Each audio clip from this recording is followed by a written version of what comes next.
we got a little question from Eileen about her leaking shower. Now we get loads and loads of these. I've seen countless examples of this over the years, and she said that shortly after taking a shower she finds this little puddle on the outside and she wonders where it can be coming from. Now the clue there, Eileen, is when you said shortly after taking the shower, because it doesn't appear immediately, it appears when you get out the shower and you suddenly notice it's appearing. So what's happening there is this shower profile here, the screen profile that goes up the wall, the aluminium bit there, vertical bit, is filling up with water, and it's filling up with water because it does anyway. But if it's not sealed on the inside, if you don't put silicone sealant along the inside of the shower tray, then what happens is that any water that gets inside that profile, that bit of aluminium channel, just seeps out and then goes back into the shower tray, and that's what it's supposed to do.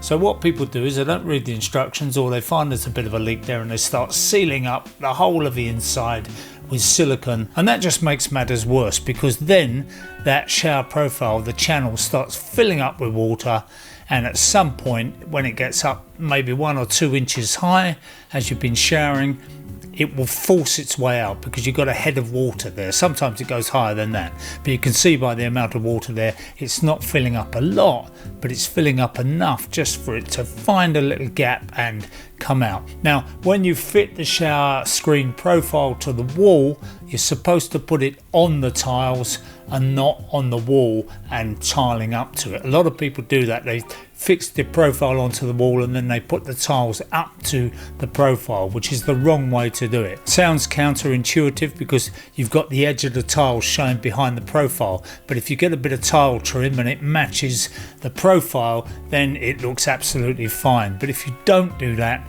then I'm afraid that you're on a hiding to nothing, because what you've got there is plaster behind that, and if any moisture does get into that profile, rather than just going onto the tiles and finding its way out, it's soaking into the plaster. That doesn't seem to have happened here, luckily.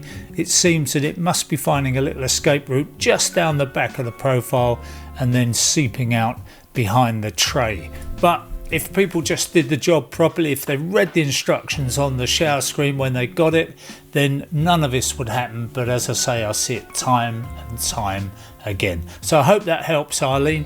Get rid of that silicone on the inside, tidy up that silicone on the outside, and hopefully, without having to take the profile off the wall, you should find it's cured the problem. The survival of our channel depends on your support. If you like the channel, do us a favour and watch another video or two. We've made over 1,000, so there's loads to choose from.